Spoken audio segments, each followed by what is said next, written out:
E aí, pessoal, aqui é o Nando Vale da WMS Brasil Music Show, começando um programa muito legal aqui do lado do meu amigo Beto Boareto e com um incrível convidado aqui, o Alex Fornari. Obrigado, Alex, por você estar vindo aqui. Obrigado. Tá com a gente aqui, falar de música, de guitar. Honrado. Muito obrigado. Como é que foi o teu começo na música, Alex? Que te trouxe pra música? Que me trouxe pra música?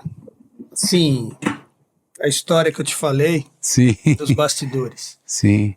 Foi o começo engraçado, né? Foi o cinema. Cinema. Eu tinha 5 anos de idade, passou um filme do Elvis na TV, Amor a Toda Velocidade. Nossa, era muito legal, cara. Você lembra que ele era corredor? Eu deixava até de fazer qualquer coisa pra assistir os filmes do Elvis. Você vê um cara ali correndo, umas mulheres bonitas, o cara... Exato. Ou no Havaí lá, né? No Havaí, era um negócio nossa, assim que... Era muito legal. Você fala... E é engraçado, não querendo falar disso agora, mas depois você vai ver toda a história dele. O que ele não queria era estar nos filmes... Ele queria estar na música, né? Sim, Mas deixamos isso para um papo depois. Mas você estava falando do teu mas você vê o início. impacto de Hollywood e da música. Que Né? trouxe Então, eu tinha uns 5 anos de idade, e aí, eu vi aquele cara cantando aquele filme, aquelas mulheres, a gente nem tinha esse contexto de mulheres. Claro, é molequinho ainda, mas era uma coisa... Era bonito, né? A estética e o prestígio que ele tinha ali naquela situação na Nova Bahia, era tudo muito bonito. A gente só não sabe, a gente só não entendia ainda que o cara tinha um carisma absurdo, né? Imagina. Que nós estamos... que a gente tem que admirar, porque é um dos caras porque mais... você com 5 anos, como que o cara ia te influenciar dessa forma? Então, aí... E eu, dei uma puta sorte, porque no dia seguinte, eu vi aquele filme e falei, puta, isso aí é um negócio sério. No dia seguinte, eu juro, tinha um LP... do Elvis na minha casa. Greatest Hits duplo, é isso? Era. Meu primeiro, eu tenho guardado até hoje, cara. Cor-de-rosa, eu acho. Quem que tinha comprado? Não, era de uma vizinha que a minha mãe pegou emprestado. Ah, não, poxa, que você vê, já veio pra te influenciar. Vitrolinha de plástico, aquela que exatamente. Tinha um falantezinho só. Falantezinho que eu lamento não ter mais. Eu ouvi aquilo, era Kiss Me Quick, a primeira música. Oh, Kiss Me Quick. Ouvi aquilo, bicho. Aí, no Natal, eu falei, pai, eu quero um LP do Elvis de Natal. Aí meu pai foi comigo. A gente morava na Zona Norte, em São Paulo. Que legal. Que região da Zona Norte? No Lausanne Paulista. Ah, tá. Los Angeles, Paulista. Los Angeles. Aí, cara, eu sei que, bicho... Fui com meu pai no mapa, encontramos um LP, não era o mesmo. O mapa salvava nessa época, né, cara? E aí, bicho... A molecada não sabe o que é isso hoje. Você vai lá e dá um play, eu compro pela internet. Você não precisa nem comprar, você ouve, você pega o celular agora, naquela época você tinha que... Se tivesse o disco, né? Porque não era assim. Se o seu pai, no caso de moleque, assim, resolvesse... Não tinha download. Porque não era barato, tinha disco que era caro pra caramba. Imagina, era presente de Natal. Eu fui o que eu pedi meu pai, o disco do Elvis. Eu quero o disco do Elvis. Então, foi o meu primeiro disco, E acho que aí o Elvis me levou pra música, porque aí a partir daquilo eu entendi o que era música. E, coincidentemente, começou a passar a série do The Monkees. O The Monkees também era super, eu também lembro. Também não lembro. Putz, era demais, eu adorava isso. Eu também gostava. Que era a versão americana dos Beatles. Dos Beatles, A tentativa... E aí eu vi aqueles caras, a guitarra... Seria a versão atual do Jonas Brothers, né? Minha filha assistindo. E era um seriado, os caras apareciam, tinha uma história, era muito bem feito, né, pra época, né? Era uma coisa assim legal, cara. E as músicas eram muito boas, né? As composições do Neil Diamond. Aí, aí não sei se foi no outro Natal, pediu o LP do Monkees. Aí eu vi aquilo o dia inteiro, né? Nossa senhora. Putz. Né? Era isso mesmo, que legal, cara. Era isso mesmo. Que legal ele som trazer. De Gretchen, bicho. Aquele som da Gretchen, né? A gente que é da mesma geração, assim, né? Era aquele médiozinho, né? Nossa. Olha, cara, voltei no tempo total, cara. 50 anos atrás. E assim, eu sempre acho uma coisa interessante, legal, que o riff, ele deveria ser... Gente, eu e um amigo meu, a gente sempre fala sobre isso, que o riff, ele tinha que dar autoria ele entrar na autoria da música. Sim, o cara. Então o riff desse, você nem lembra da música, mas o riff você lembra. Nossa. Exatamente. Porque eu venho com uma música, o cara, você faz um... Vamos supor que eu componho, eu faço essa música. De ouvir essa aí música você vem, agora, ela é animada, eu componho a música, você entra com esse riff, a música vira nossa. O riff é mais... Às vezes ele fica mais teu do que meu. Quando a gente fala de YouTube, você vê o The Edge, né? Porque o Dead faz a marcação, aquele delay dele, aquela criação. Ou então Smoke the Water. Nossa. Todo cara que começa a tocar. O cara aceita pra comprar uma guitarra, já faz os acordes. Meu filho, hoje tem 22 anos, né? Ele era pequenininho, ele já tocava essa... Ele falou, ó pai, o que eu tô tocando. Aí eu falei, já passei por essa mesma... Proibido tocar Smoke and the Water. Exato, a primeira placa. Ou Starway to Heaven. Nossa. Né? Mas assim, você vê que a Starway to Heaven ainda... Mas a Smoke and the Water é o riff. Você tira o riff da introdução, acabou a música. Tem que não conheça, né? Sim. Mas vai lá, do riff. Aí, cortamos aí. Cara, aí os Monkeys... Aí meu irmão apareceu com um LP duplo dos Beatles em casa. Era um LP na época... que era de 62 a 66. É aquele que eles estão no prédio lá em cima? Isso, e depois tem a versão dupla, o azul, que é de 66 a 70. 70, né? Duplo. Então, aí os Beatles me levaram para ser Pavimentou, músico. né? Para ser o negócio, músico, porque aí eu ficava com a vassoura... fingindo que era uma guitarra, entendeu? E assim, eu acho aquela coisa lúdica, aquela magia. A magia eu não sei explicar, que nem as pessoas que, por exemplo, gostam muito de futebol, sempre falam do Pelé, né? Sim. Quem viu o Pelé jogar e tal, e o cara fala que era uma coisa... E comigo foram os Beatles, entendeu? E foi a minha bússola musical até hoje, porque eles me ensinaram a gostar de música. Né? Assim, o poder da canção. O que os caras, né, fizeram. Então, eu acho que o músico que ele tem uma relação com Beatles, ele pode gostar de tudo, tocar jazz, blues, country, bossa nova, mas os caras que têm essa relação de amor com as músicas dos Beatles, eles aprenderam a ouvir a canção, a força da composição, entendeu? E dos caras que não sabiam muito bem o que estavam fazendo. Que não, inacreditável, todos os moleques. A gente foi até nesse documentário que agora... tá rolando que a gente vê como era. Get Back. Eles não sabiam o que eles estavam fazendo. Get Back, você quer dizer? Não, eles eram moleques, eles entravam lá no estúdio pra compor.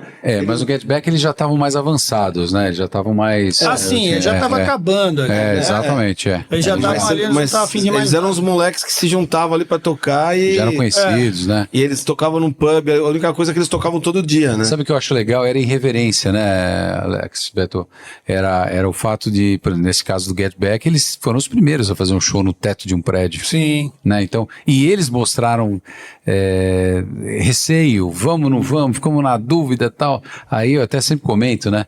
Paul McCartney, na letra da música, quando os policiais já estão lá em cima no teto, ele começa a até brincar com a letra. Mãe, mais ou menos assim, os caras estão aqui, eu não vou pra casa agora, tipo, eu vou continuar fazendo a bagunça. Muito legal, cara. Não, e assim, claro que eles tinham, né, um cara ali, um braço direito, que era o George Martin, né, que era um cara que conhecia muito, mas tem umas coisas de harmonia de Beatles que, assim, pelo grau de conhecimento que eles tinham, como é que eles tiraram aquilo, entendeu? Isso que eu fico pensando, porque quem não toca, quem não pessoa que é o leigo, que tá vendo, você é uma pessoa, olha que legal, gosta, mas assim, depois que você sabe um pouquinho você fala, como que esses caras, sem ter um conhecimento necessário, conseguiram fazer tantas variações de coisas tão legais, não tem explicação. E de uma forma até certo ponto, lógico, tem as suas complexidades, mas simples, muito poucas notas. Aí sem usar dissonância, sem usar...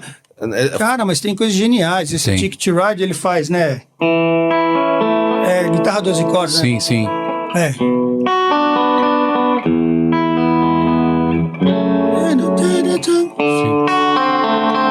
Olha isso, a sétima aqui eu jamais imaginaria. O cara faz uns Fá sustenido menor.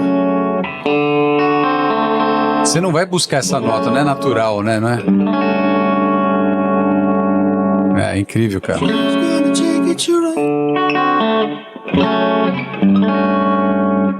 Já traz atenção, né, cara? É incrível, né? Os caras não estavam, eles não tinham consciência. Eu não sei. Sei da onde. Da onde vem? Da onde veio, então? Porque não tinha referência antes Não tinha. pra eles chegarem nisso. É incrível. É como Jimi Hendrix. E é totalmente diferente de Elvis, né? Porque Elvis teve uma...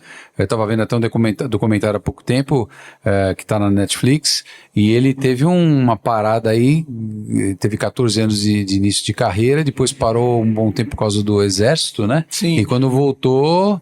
Aquele coronel lá que detonou com a vida dele, o Parker, segurou ele para filmes e ele não migrava ele não voltava a tocar. Então, em 68 é quando ele realmente, 1968, um ano depois que eu nasci, que ele realmente voltou, né? É porque o Elvis, acho que ele foi um grande performer, né? Que ele era um cara... Ele era fantástico, um intérprete incrível, nunca, né? Não teve nenhum outro na época dele próximo... Né? Na época dele e até hoje, eu diria, né? Não tem ninguém que tenha superado. Não, que revolucionou. Então, assim, você imagina, tudo bem, depois surgiram vários, mas o cara sai rebolando naquela época. O cara deixou os caipiras. Você vê o Sidney Magal, que é o nosso lógico, ninguém aceitava. Brasileiro, vamos pegar o Sidney Magal, que tinha essa coisa que também pra época, no Brasil, mas já tinha a referência do Elvis. Não sei se foi a referência dele, mas o Elvis não tinha uma referência para ele ser daquele jeito e a referência dele, como os Beatles, a gente tá falando dos Beatles da reverência. Você sabe que você vai ficar surpreso com o que eu vou falar, Beto, eu não sei a opinião do Alex, mas eu tenho uma referência para mim de Elvis brasileiro que pode surpreender muita gente. Olha lá, vamos ver. Nada a ver com rock, mas para mim, eu tô falando de carisma, de simpatia, de presença, de te agasalhar na música, Simonal. Pra mim era isso. Era da música. Simonal pra mim era um cara... Pra mim Simonal foi o Elvis brasileiro, pra mim, assim, sabe? Era um cara que juntava multidões, né? Era um cara incrível. O Simonal, ele era assim, num nível assim mundial. como o Simoninho é um gênio também, né? Outro não, mas é que o Simonal, eu lembro de o Jô Soares contando... Não sei se foi o Jô Soares ou o Chico Anísio. Acho que foi o Jô.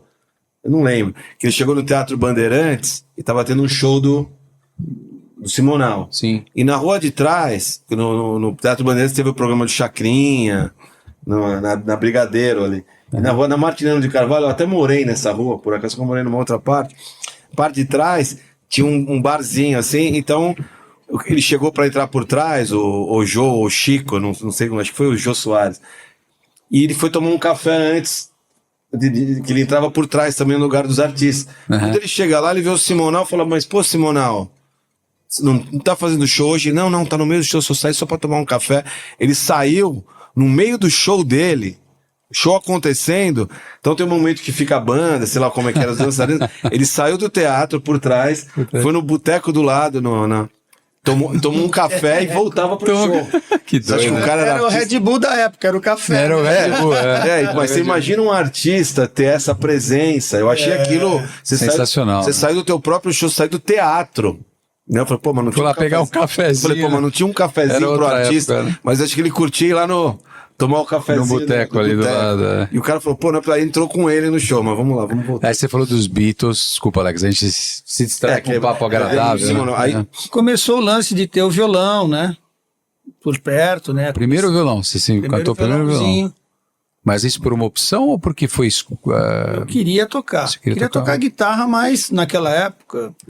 Tipo, sei lá, 81, 82. Pra você acessar uma guitarra, né? Não tinha, né? Tá. Não tinha disponível.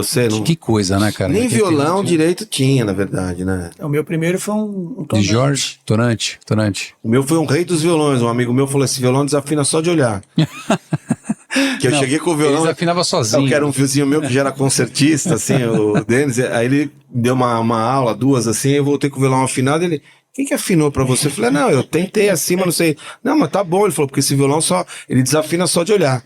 É que fazia segundos que você tinha afinado, né? A gente tem que tirar o chapéu para os caras quererem fazer o instrumento naquela época, né? E aí depois eu consegui, assim, meu pai consegui comprar uma guitarra, mas era uma tonante também.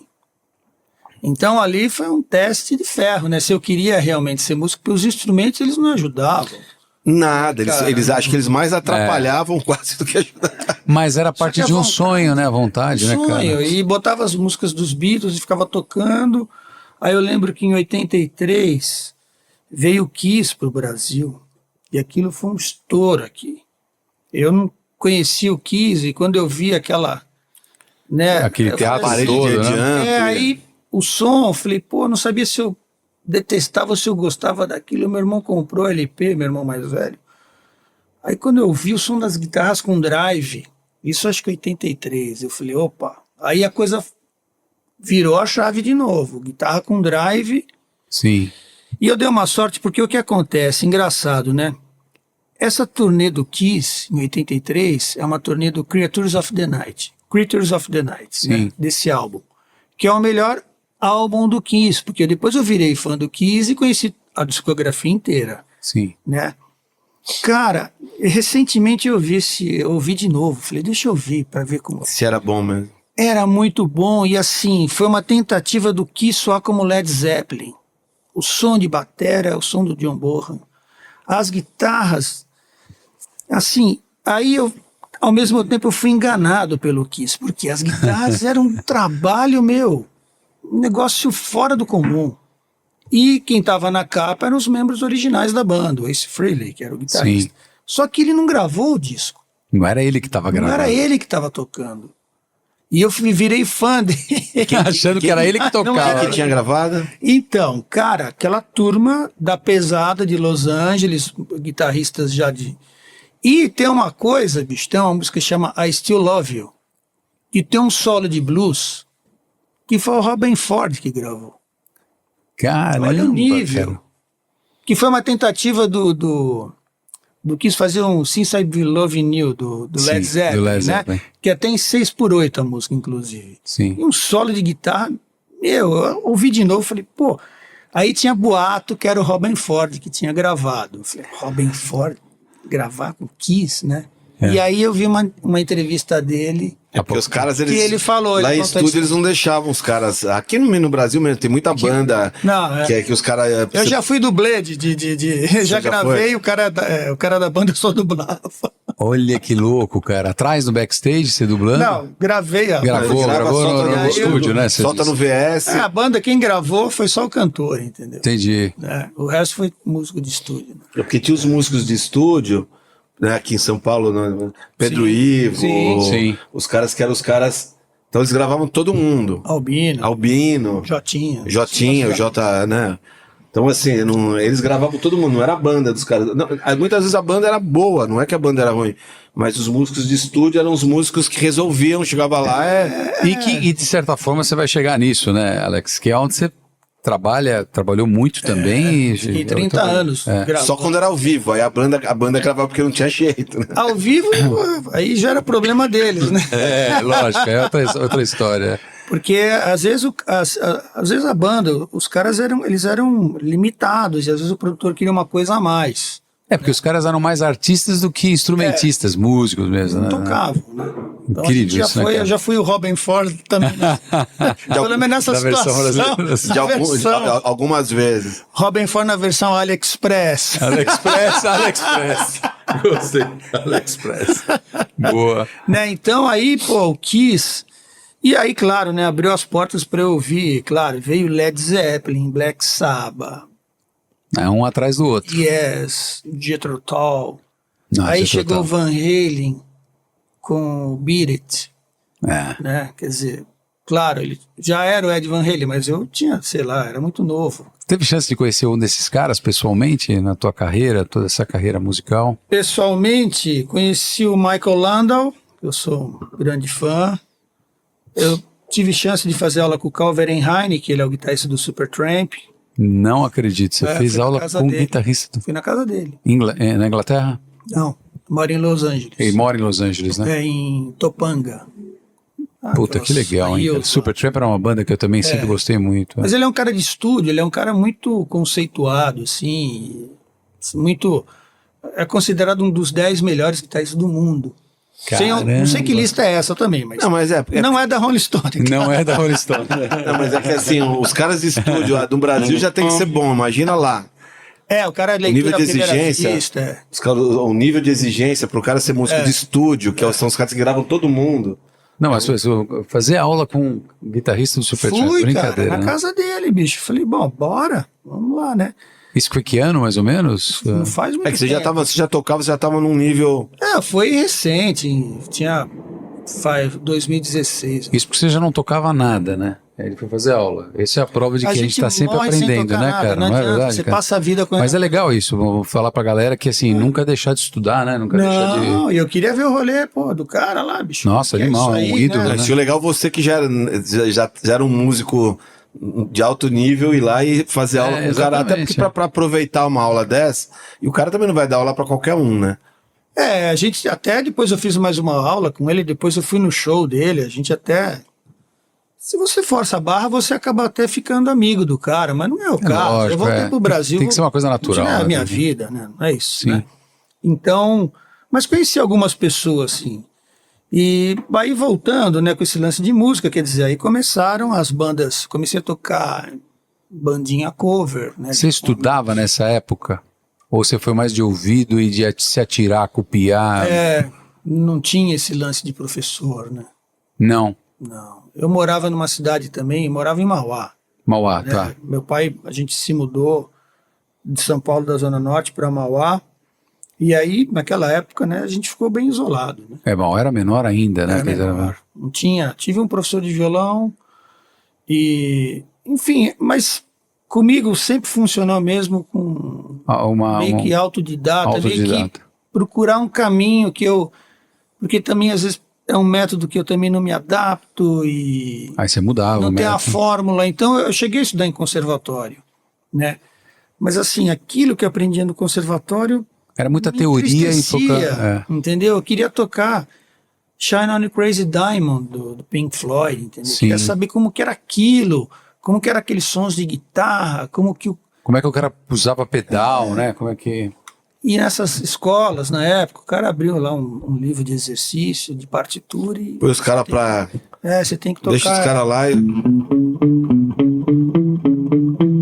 nossa escala. Eu queria isso, entendeu? Sim. É que às vezes a gente... Eu corri por fora, sempre corri por fora, né? Então, eu meio que fui um autodidata. E aqui no Brasil, tudo bem, agora acho que não é mais assim, mas você aprende a nadar em alto mar, bicho.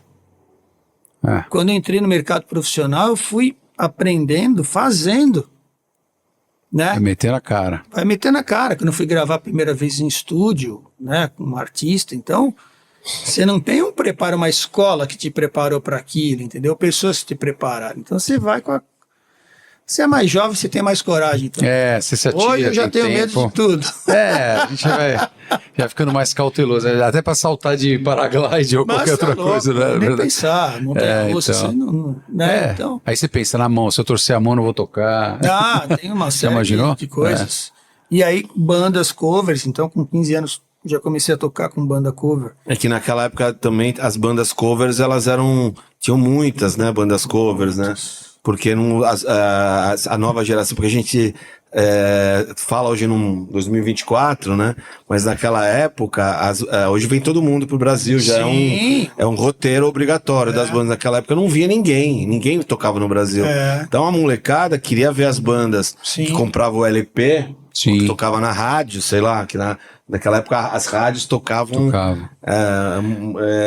Aí apareceu uma banda tocando cover de uma banda que você amava, você virava... Com exceção de algumas, né? Por exemplo, um show que eu adoraria ter ido, embora não fosse mais com Peter Gabriel, era com Phil Collins já. Eu acho fenomenal o Phil Collins também, mas eu sempre adorei Genesis, né? Nossa. E foi em 77, eles vieram. E Queen também, essas bandas tinham músicas mais longas, então as rádios não tocavam tanto, né? Eles tocavam aquelas partes mais comerciais, né? E aí mais uma razão para as covers, né? Você poder ouvir um Pink Floyd, uma versão inteira, né? Não, era legal. Uma que eu gostava muito era, assim, foi até reconhecida, que foi a Scrutinizer, que era a cover do Frank Zappa. Frank Zappa, Já traz os caras também que participaram da banda. Os caras foram reconhecidos. Eu tive a sorte, sei lá, eu tava na casa de uma amiga minha. Você sabe que você é o Forrest Gump. Ele tá em todos os campos. Eu fui na casa de uma amiga minha, tinha um amigo dela que eu nem sabia que tava com uma guitarra verde metálica. Sim. Que era o depois, anos depois eu fui saber que era o Rainer, guitarrista da Scrodenais do Zappa. Isso. E ele com a guitarra eu fiquei tocando, ele tinha comprado a guitarra, se ele tava com a guitarra, eu fiquei testando a guitarra dele, Ô, Beto, sem saber que o cara era o cara da banda. Não querendo mudar o assunto, que eu acho muito que nós estamos aqui para falar de música e do Alex hoje, mas onde você estava quando o Kennedy foi assassinado? Porque você provavelmente estava ali perto também. Com todo o Você respeito tava ao no Kennedy e à Texas? família. Forrest Gump, estava em todas. É que é engraçado, que acontecem coisas na minha vida, né? Que eles sabem umas coisas que assim. Os encontros, né? E a música é uma. Na música proporciona. Já teve várias coisas que aconteceram que se não. Por Exato. conta da música que são. Que você não incríveis. estaria lá se não fosse pela música. Não estaria. Pessoas que você conheceu, Exato, lugares que você exato, visitou, exato. quer dizer, né, coisas que você viveu que o que levou, né, a gente foi a música. Eu tenho um lance muito rápido, que eu já contei, acho que em algum outro programa, não sei. Mas eu, por exemplo, comecei com o negócio da Taylor, aqui na WMS Brasil, né? Que a gente tem um apoio aqui para falar nisso, da Taylor para o programa, aqui na loja, em 2013. E quando eu tive a primeira vez na Taylor, eu fui no showroom da Taylor e lá tinha um CD de gravação só de músicas instrumentais, acústico, e a capa é um headstock da Taylor. Cara, me arrepiei inteiro. Que foi o que eu usei em 96 para me casar. Eu usei aquele CD de temas para me casar, cara. Aí você fala assim, pô, que falta de sorte, né? Eu tenho muita sorte de estar casado com quem eu tô. Mas eu digo, a Alessandra, mandar um beijo para ela. Mas o lance todo é assim, que coisa, cara. Como é que você imagina que depois de anos você vai trabalhar com uma marca que fez parte? Porque ali todo mundo toca Taylor, da minha vida, né? Não, Então, e a música, assim, também. Eu lembro que eu conheci num estúdio, fui gravar um negócio, aí eu conheci a Cat McKay, que era, assim, ela tava na recepção, eu comecei a conversar com ela, fiquei amigo dela, era uma americana, ela, das Raelettes, ela até o Herbert teve aqui, a gente vai... Né? Sim, o Herbert Que trouxe o Ray Charles pro Brasil, depois trouxe ela para um show dela. E eu E o B.B. King, né? Mas ele trouxe o Ray Charles. Sim. E ela veio junto. E nesse estúdio lá que era o Orbital, que era um estúdio que tinha lá na Bela Vista, eu fiquei trocando ideia com ela, descobri que ela era backing vocal do Ray Charles. Aí o Nadinho Feliciano, você deve conhecer, o baixista, né? O Nadinho, eu fui para uma gravação num disco do Nadinho, eu levei ela comigo, cara. Chego na gravação, os caras, quem que é essa negona e tal? Puta, ela era desse tamanho assim, né? Boné. Presença, né? Presença, assim, boné de estilosa, cor, né? Estilosa, mas ela era grande, assim, ela tinha um porte, assim, né? Eu falei, a Cat McKay, aí o Nadinho, pô, será que ela não grava? Aí depois de um tempo, pô, será que ela não gravaria, não sei o quê? Eu falei, falar com ela, vamos ver, né? E gravou, né? E gravou, né? Gravou no disco do Nadinho, gravou lá cara. Legal isso, né, cara? É comunidade, minha né? amiga, ficou uma frase que ela ficou no Brasil, fizemos um show junto com o Bocato, lá fiz um show na época, enfim, mas ela andou comigo em várias situações que, se não fosse a música... Você não, jamais. Imagina, ela gravou Georgia do Ray Charles, das Raelettes, o avô dela do Conservatório de Memphis. Então, assim, você imagina quantas histórias que você passou, que você viveu. Mas o Ray Charles não te viu. Não sei. Voltando. Voltando aí na Mas é legal, história, música, né? Que lembrei dessa história da Cat, né, cara? Que assim, é uma coisa louca, que só a música proporciona. Esses encontros que você faz com o mundo, né? Sim. Foi a música que proporcionou pra gente, né? Tudo isso que a gente tá falando é maravilhoso, né? Agora, brincadeira, a parte do Ray Charles, um monstro também, né? Um cara espetacular. Nossa. E aí você estava falando bom, todas essas bandas, o que você, na tua construção musical, mais te influenciou de bandas e estilos? De todas essas que você está falando, que você realmente seguia? Foi o Classic Rock. Classic Rock. Por quê? Com 15 anos eu comecei a tocar em banda cover, em bar, pizzaria, né? Que pintasse. O que pintasse. Isso era toda noite? Como é que era na época? Era só fim de semana? Final de semana. Final de semana, Final de semana. E aí, o que acontece? Naquela época, década de 80, metade da década de 80, tinha muita coisa acontecendo musicalmente. Muita. Todo bar tinha, todo lugar. Os lançamentos. Não tinha DJ ainda, não tinha música eletrônica, não tinha coisa. Ou você ligava um aparelho de som com um LP, com uma fita cassete, sei lá, ou você Mas pra ouvir mesmo um punch, alguém tocando, era só uma banda ao vivo. Sim. Não, e estava acontecendo assim. Você tinha todo esse lance do classic rock, né? Dos anos 60 e 70.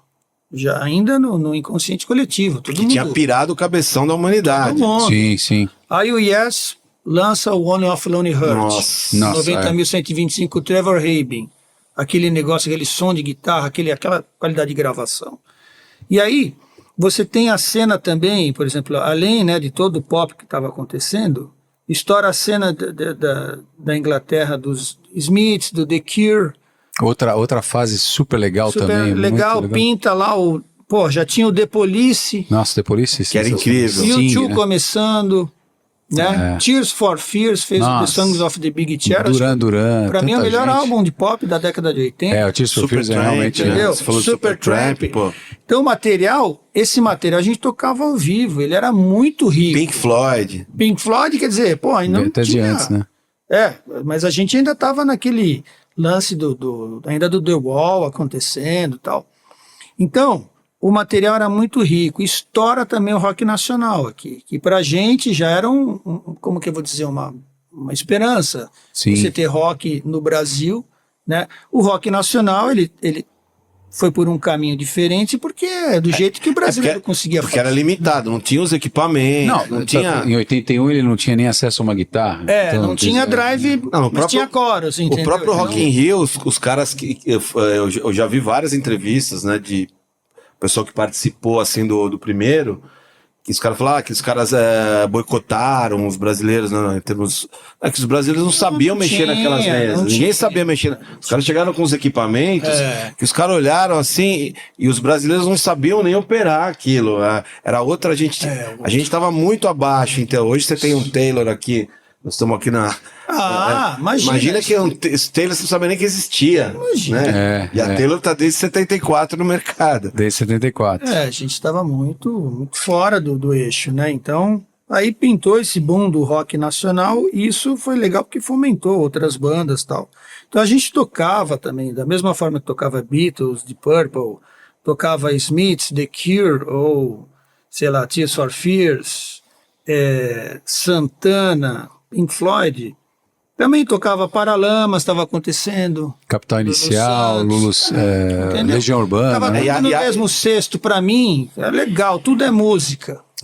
Isso foi meu alicerce. E eram muito boas, né? Sempre foram as coisas. E o curioso é que tocava assim de um The Purple a um Paco de Lucia. Sim. na mesma rádio. Sim, na mesma rádio. A gente muito ouvia legal. Paco de Lucia, quando teve o trio Aldi Meola, Paco de Lucia e o Joe McLaughlin. Eu julgo a dizer, Beto, que, Alex, não sei se vocês concordam, que era mais eclético naquela época, né? Muito mais. Hoje é muito mais direcionado, eu não sei como é que é, né? É nichado demais. Mudou, né? todo... Infelizmente, né?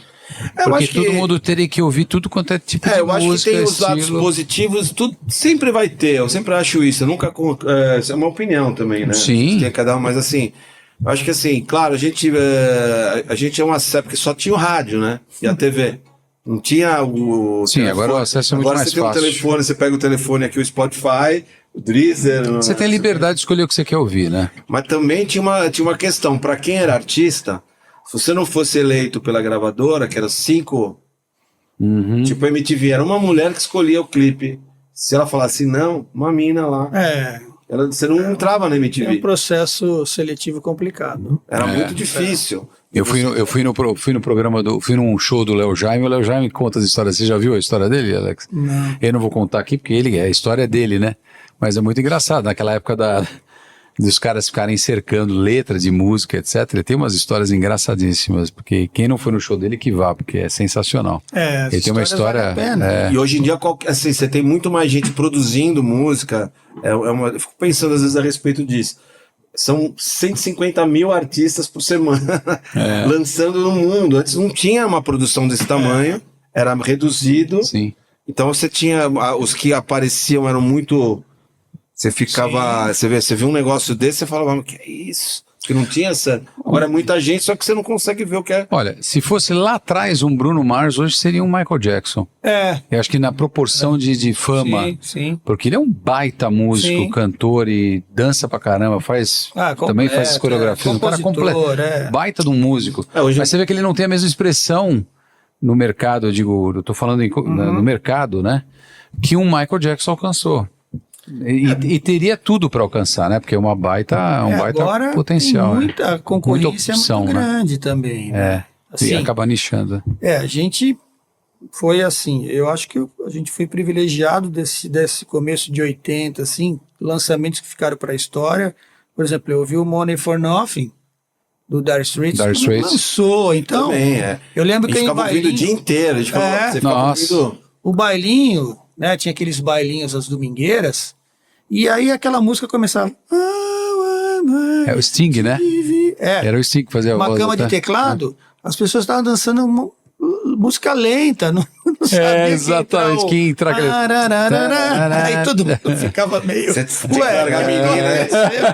Aí tipo assim, o que eu faço agora? E o Sultans of Swing, você pode até dar uma...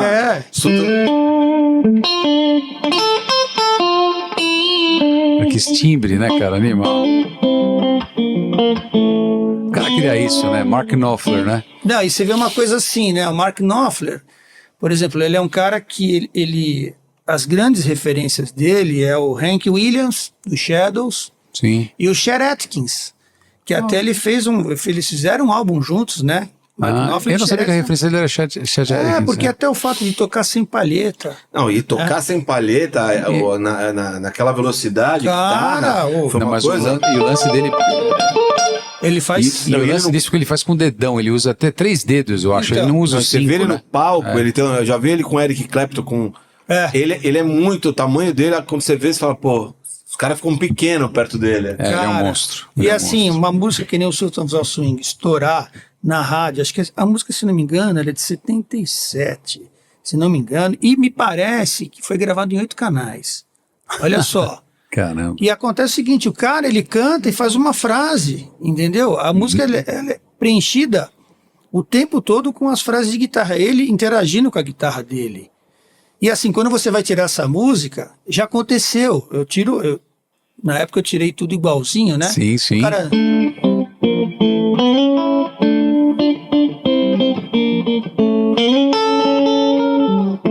Se eu errar um lick desse aqui, o cantor não sabe onde está a letra. Já aconteceu, né? Tipo... colocar essa frase no lugar errado e o cara se perder na letra, porque a guitarra tem que estar e a letra, elas estão tão sincadas. Estão sincadas. Entendeu? Elas conversam. Então, cara, isso era música pop. Genial, é genial. Quando a gente olha pro...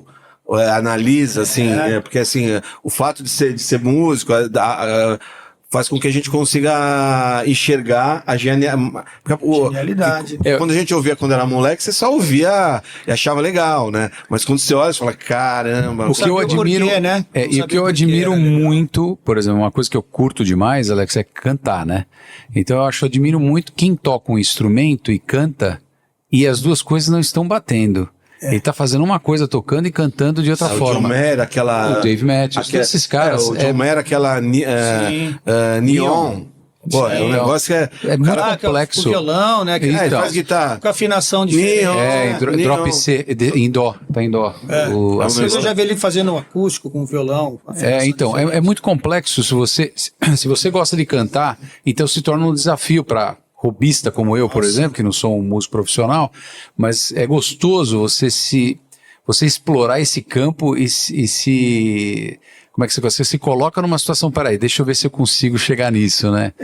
Agora, o cara criar isso, essa leitura, é muito legal. Você pega, por exemplo, algumas linhas de contrabaixo do Paul também, que ele toca umas linhas assim, super complexas, ele tá cantando junto. É doido, né, cara? O Sting também tem essa mania, né? Cantar All My Loving... e tocar aquela linha de contrabaixo. Que é completamente cruzado, exatamente. Aí eu toco com o Benatti, né? A gente tem uma banda de cover, o Benatti é o baixista, que ele canta e toca, bicho, aquilo. Então, o cara criou uma independência de fazer aquela linha de contrabaixo, walking bass e cantar. É 2 cérebros, cara. Você tem que separar. Eu tenho meio cérebro, quer dizer, Ah, sim, ele é modesto. Mas continua a tua... Ah, que legal.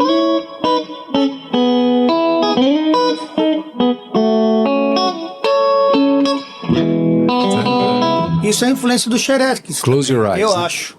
Entendeu? Porque o George, para ter essa ideia de fazer...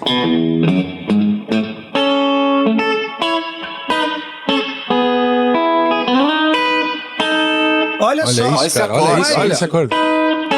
Não é isso, é.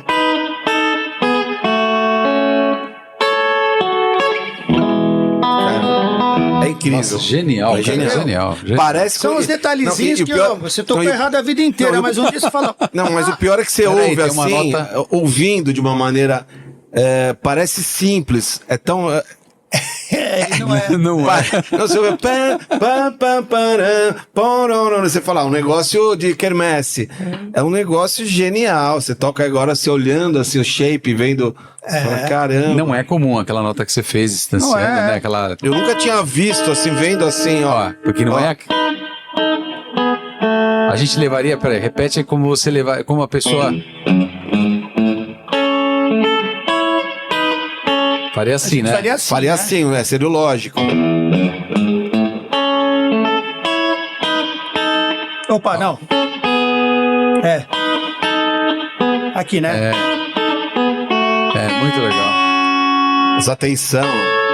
Olha. Nossa, Com e as tocar na cestas, ré, né? na sexta... É. Lindo, lindo, lindo. Depois que foi feito, parece que é fácil. É fácil. É isso que eu tô falando. Você ouvindo, parece que é fácil, mas quando você fala, mas depois que você. Pera aí, né? É. Tem umas pegadinhas. Eu estudei com um cara, o Marcos Rampazzo, que ele era especialista em Beatles. Ele tinha o Beatles Forever, que era a banda... Ah, o Beatles Forever, oficial, sim. mas Até usava as roupas. As roupas, os cabelo, instrumentos tudo, iguais, né? Então acho que eu tive ainda mais um reforço, assim, de... É lógico, você Beatles. pegou muita coisa com ele também, né? Muita coisa. E a gente gostava das coisas encrencadas. Então eu gostava de Yes, gostava do Dixie Drags, do Steve Opa, Morse, lógico. entendeu? coisa só, coisas Yes, então instrumentais. Yes, pô. Você vê que nunca Coisa teve complexa. você não via muito cover do Yes, né? Você via cover de tudo, mas cover do Yes, que pô, Pra eles já é difícil tocar, imagina né? pra fazer um Putz. então, e a galera nem tem ideia, né? A gente viveu essa revolução da música. Foi uma revolução musical, né? É, eu assim, música em geral, a gente tá falando de guitarra, de violão e tal, mas do Genesis, por exemplo, é o tecladista do Genesis, né? Sim, o Tony Banks. Tony Banks, que eu acho outro gênio. Aliás, é ele e o tecladista do Yes. São os dois maiores do mundo, né? Sim, Considerados. Ricky Ricky Wakeman. Wakeman e o Tony Banks. É um absurdo, cara, a criação desses caras, né? O Gente que vem do erudito também, né? Europeu vem muito do erudito. Eles têm uma formação. É. E aí eles. Isso que é bonito, né, cara? Você se aplicar no instrumento e a fundo. E eles tinham uma coisa da música pop, os ingleses tinham muito isso, né? Tinha ou não tem, Não, né? eu falo tinham porque Sim. eles vêm com uma escola onde a música pop ela tem todo um arranjo assim, sim. genial, assim, uma coisa que seria de orquestra, só Sim. que dentro da música pop, que tanto que você pega os ingleses assim, os nomes. Você começa a falar aqui... É que muita gente que não conhece acha que as bandas, tem muita banda americana, e tem.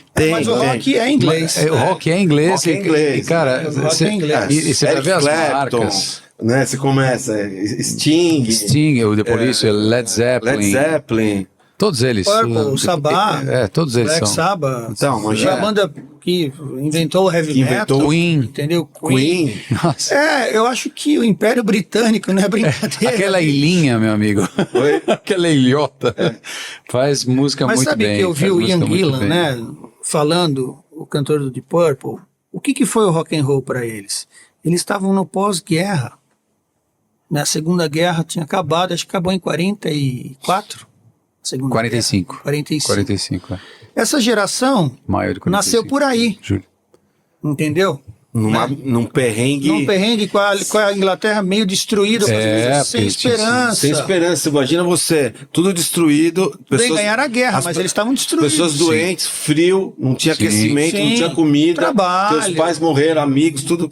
Era uma tristeza assim, incomensurável. A gente não tem ideia. Não tem ideia. Mas tem uma grande diferença. Por exemplo, eu acompanho muito, acho que vocês também, Alex, vocês devem gostar do assunto, mas na Segunda Guerra Mundial, o término aliás, antes de 39, quando começou a guerra, Churchill já avisava o mundo, né, sobre o perigo, né? E foi pouco ouvido pelos americanos e inclusive pelos próprios ingleses, mas na vitória foi uma comemoração, um nacionalismo incrível, que é o que falta no Brasil, herói, né? Virou um herói. Virou um herói. Ele e o povo britânico comemorou muito essa vitória, assim como os americanos, os aliados dos europeus, né? Então, eu acho que isso, de certa forma, também trouxe a eles um gás, né? De tipo, alegria, estão aqui, estamos vivos, a nação foi defendida e trouxe isso em...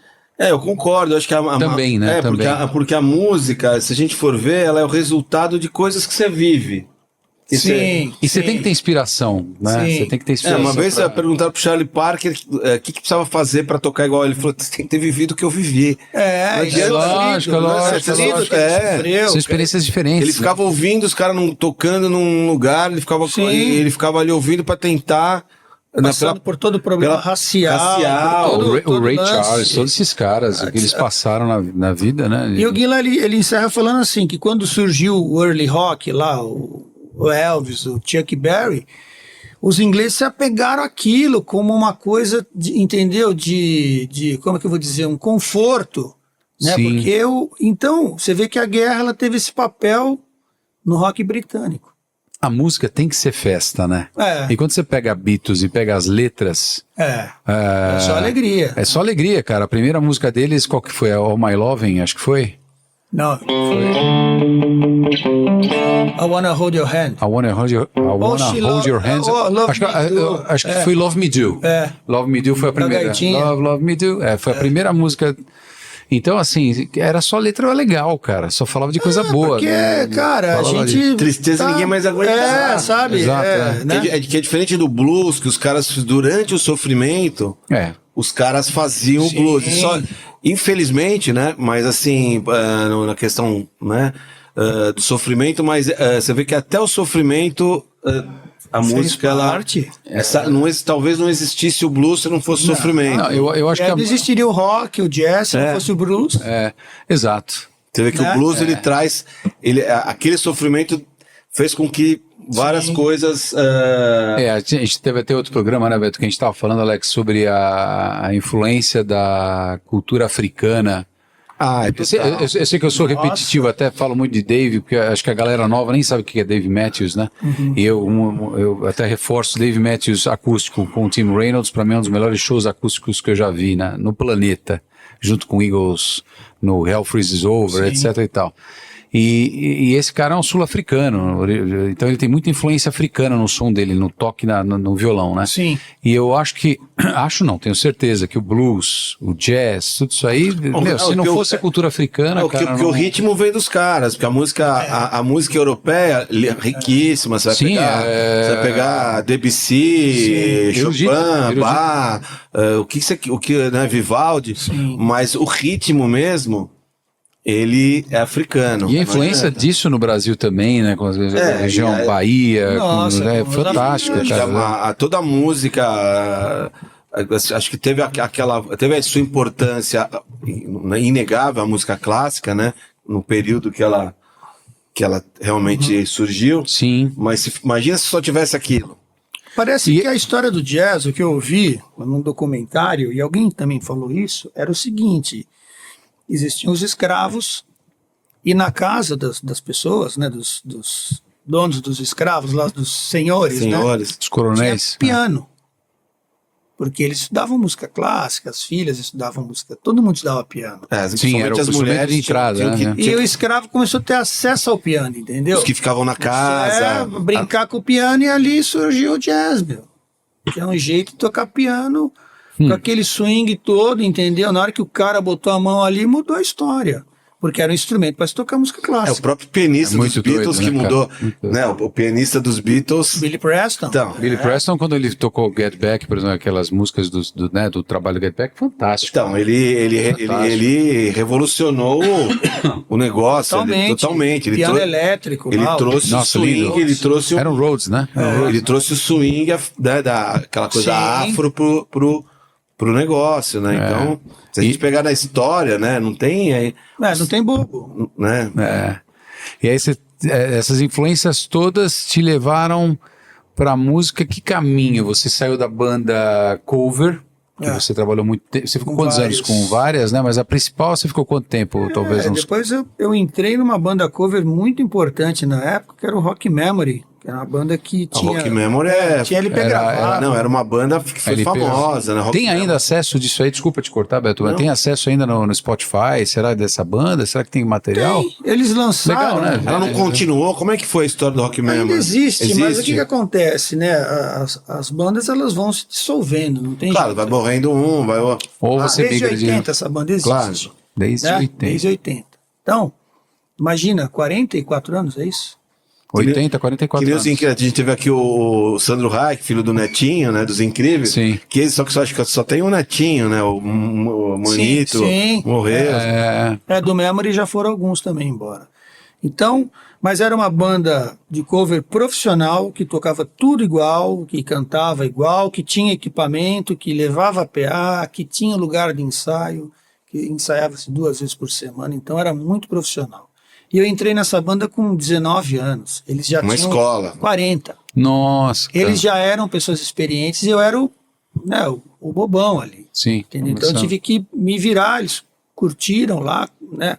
Tem uma pessoa Vamos ajudar mais- Você ele, tinha né? talento, ia chegar lá e tal. Eu não sei, eu questiono isso hoje, porque a gente se vê assim, no passado e fala, meu, como Como é que os caras deixaram? Como eles deixaram eu tocar ali? Eu acho mas que eu tinha uma eles enxergaram livraria teu boa. potencial. Eu tinha uma Enxergaram. livraria boa, acho que eu tava meio, sei lá o porquê, mas foi uma banda profissional. E aí sim, pô, já viajava mais, já ganhava um pouco melhor, mas sempre vi só de música. Dava pra ter uns equipamentos melhores. Aí comprei o Marshall, uma cabeça e caixa Marshall, que era meu sonho. 4 de 12 que você 4 falou, né? de 12. Aí você já é um músico completo, aí você já pode tocar em qualquer... Né? Hoje eu seria banido se eu usasse esse equipamento. 4 de Seria 12 valvulado. bolso, Os é. caras te- cento e De tantos. casa e do lugar onde eu vou tocar, né? De casa principalmente, né? Mas na época era porrada, era sonzão, né? Tinha as Nossa. domingueiras, né? Olha, assim, o que acontece? Dos clubes, A né? experiência, o que você viveu, É. é uma coisa que não sai da tua cabeça, porque hoje em dia tudo bem, a gente depois pode até ir nesse assunto do digital hoje, né? Sim. Então hoje em dia todo mundo quer o equipamento digital, a pedaleira digital que tem lá todos os amplificadores do mundo, os impulso response. Você liga aquilo direto na mesa e você se ouve por um fone de ouvido, não tem mais ampli no palco, né? E as pessoas, elas... E muita gente está reclamando disso, né? Então, acontece o seguinte, eu tive a experiência de ter uma caixa Marshall com 4 falantes ventando na minha perna, entendeu? É Eu outra lembro emoção, né, Aí você cara? usa, Traz- e você usa o reverb da própria caixa com a guitarra. Você, o feedback, você faz um som interação, você faz um som com a caixa. física. Com a física da caixa. É. Se a Entendeu? caixa não tá lá, como é que você faz? Você não precisa nem da furadeira, né? Você tem o Ed Van timbre. Halen. Hoje você tem o timbre, mas você não tem esse recurso Você não da tem. interação com o equipamento. Você não tem experiência. E assim, então, todo mundo fala, não, digital é tão bom. Assim, é diferente, cara. Prático. É diferente porque a banda, ela tem uma sinergia. Todo mundo tocando e se ouvindo. Por exemplo, tudo bem, eu uso uma pedaleirinha dessa digital. Eu me ouço. Como é que o batera me ouve? Diferente. Ele vai ouvir também com um fonezinho. Então, tudo bem, é prático, mas eu vivi uma... Época Nós de ouro, vivemos na uma verdade. época Época de que, ouro. entendeu? A experiência dentro do palco era outra. É outra, né? Acontecia uma magia, não tinha nada gravado, não existia Pro Tools. Tocava-se tudo ao vivo, era uma outra... Não tinha correção de voz, né? Nada disso, Nada, né, cara? Imagina, nada, né? entendeu? Né? Então, mudou muito, né? Quer dizer, não vamos pular pro digital, porque E agora o valvulado ficou tão inacessível, ou tão raro, que imagina, ninguém quer levar pro palco um puto no equipamento valvulado, que custa uma fortuna, né? A não ser que seja Um Double, por exemplo. Nossa, Né? mais de $100 mil um amplificador daquele. Não precisamos de tanto também, mas... então a gente viveu, né, uma fase diferente. E aí, dentro desse lance aí que eu comecei a tocar com o Rock Memory, um belo dia, um técnico de som foi fazer pra gente lá o PA, acho que numa casa chamada Woodstock. E aí, ele era também técnico de som do RPM. Sim. Só que ficava na Consolação. Isso. Toquei lá. Então, né, dos mezaninos lá. Era muito legal. O Rock Memory era meio que... Foi o primeiro show que eu fiz com muita gente, assim. Era muito legal. Que até eu falei, vou tocar aqui, não vai ter ninguém. Aí tinha um camarimzinho ali, quando eu saí, eu falei, caramba, fiquei assim. O camarim era em cima do palco. Eu falei, caramba, eu falei, não acreditava, porque eu falei, ninguém me conhece, muita era gente. novo, mas era assim, o Woodstock, era todo mundo que tocava lá. Todo mundo, era difícil de tocar lá, né? Não era um lugar fácil de tocar. Por quê? Por causa de sistema de áudio? Não, porque tinha muita gente querendo tocar. Porque era difícil conseguir um espaço. Era cultuado, porque tinha público. Você vê, eu toquei sem que ninguém me conhecer e a casa lotou. Então, você falou que foi a primeira, né, que você fez a apresentação. Então eu vi também. Começou bem. A primeira assim porque eu tocava com outros caras e a primeira vez que eu resolvi tocar minhas músicas. Não sei o Alex. Autoral. E eu não sei, Alex, como é que vivenciou isso de tocar na frente da galera um número grande de pessoas. Porque eu também estava vendo um documentário do Elvis, né? E o Bruce Springsteen fala que quando ele foi entrar a primeira vez no palco para tocar Born in USA, e ele ouviu o pessoal berrando, milhares de pessoas fora berrando, ele falou assim, tava no camarim, ele falou assim, meu Deus do céu, onde eu me enfiei, né? O que eu faço? Aí ele apertou o botãozinho famoso lá, o F da vida, né? E tocou o pau, porque o rolê é outro, né? Porque ali... O friozinho na barriga é inevitável, né? É inevitável, porque ali é o seguinte, você tem que acontecer, se não acontecer... Esquece, né? Fala tipo assim, o que eu tô fazendo aqui, né? Exato. Podia estar em casa, fazendo qualquer outra coisa. Podia estar tocando no estúdio, gravando. Eu já passou 1000 vezes na minha cabeça. O que eu vim fazer aqui, bicho? Né? Mas foi isso. Aí Imagina você, os mega shows que você tocou. Que você já tocou. Com os caras do tamanho que você tocou. RPM e tudo mais, né? Agora você entrar nisso. Os caras tocou com amigos, ou com esses caras do sertanejo que você toca aí, que são mega shows, Barretos, imagina. O Allianz Parque, 60 mil pessoas. É demais, né? Ali é lindo. Uma nota que você dá é um negócio assim. Nossa! Você dá uma nota num lugar desse. Como eu nunca toquei num palco desses, 60 mil tá te vendo ou mais, né? Mas o você volume, tem. Então, a hora que você dá uma nota, você faz assim. Mas isso que eu ia perguntar pra ele. Você tem, lógico, o corte do delay, pra não ter delay, porque antigamente nos estados tinha aquele delay, né? Sim, né? Hoje tem as torres. Hoje tem as torres, que tá tudo resolvido. Sincronizados. Tal. Essas mesas digitais são fantásticas e tal. E agora, quando você está no palco, você ouve aquele volume quando você mete o acorde ou o solo? Você se ouve bem ou você está com retorno, você não tem aquele prazer imenso de ouvir o volume? Tem uma coisa diferente, né? Quem está assistindo tem uma emoção diferente de quem está tocando. Por quê? Acho que muita gente não sabe disso que está assistindo, a gente não tem ideia. Assim, é legal te ouvir. Porque uma coisa é o retorno de palco que você tem, desde o retorno... Sim, no chão ali. Quase não tem mais. Que agora é tudo... É tudo aqui, né? Tudo no fone. Mas eu vejo que o pessoal, grande parte, até retira, que fica irritado. Às vezes tira um lado para você... escutar, né? Sentir a pressão do PA, mesmo que contrário a você, né? Mas você ia contar, Por exemplo, num show desse, né? O palco, quando você está em cima dele, ele é menor do que a pessoa acha. Você assiste lá de baixo, você tem uma dimensão do palco, e quando você está em cima do palco, você fala assim, não, mas não é... É grande, mas não é do jeito que... Por exemplo, eu tinha ido ver o Paul McCartney lá no Allianz Parque. Então eu tinha uma ideia de dimensão de palco que, né, embora esse do Amigos foi realmente exagerado. Eles aumentaram ainda o palco, fizeram uma rampa gigantesca. Mas aí você toca com os 2 fones de ouvido aqui, porque tudo tem clique, tem Pro Tools. Você toca sincado com coisas que estão pré-gravadas. VS, né? VS, né? O famoso VS. O famoso VS. Para todas as músicas que tem. Se alguém lê, porque aqui é um programa mais segmentado, mas pode ter sempre alguém. Para quem tem curiosidade de aprender na música, né? Não, e às vezes tá assim. O que é o VS? Né? Ao vivo, tá minha tia assistindo nada. Ali, que tá minha tia que sempre assiste, dona Mariana, beijo pra ela. Que é, ou minha esposa também, que não um beijão pra ela. VS, o que é o VS?